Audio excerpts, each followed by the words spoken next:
रश्मिता नायक, राज्य संपादिका, विजु महिला जनता दल। काशतंडी फूल प्रकृतिर एक विचित्र सृष्टि। शरत आसिले रास्ता कड़ नई पठा सबुठी देखा मिलता है ये काशतंडी फूलर संभार।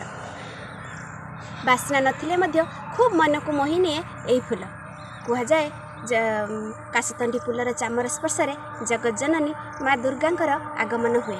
माँ आगमन पर चाह रही काशतंडी फूल जितेबले धूप फर चादर रे धरणी राणी को सजाई दे थाए सेतेबेले कि लेखक कि कवि कि भावुक समस्त मन में एक नूतनतार शिहरण सृष्टि हुए। दुनियार सब रंग जार फिका फिका तुषार बन्न आगे सप्ताह राए से होछि काशतंडी।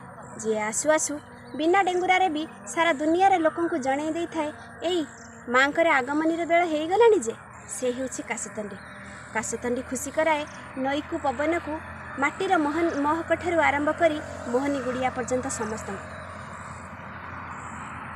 शरत आसुछि मो गाँ हसुछि हसे पुणी गाँ नई श्वेत शाढ़ी पिंधि काशतंडी हसे आनंदे अधीर होई।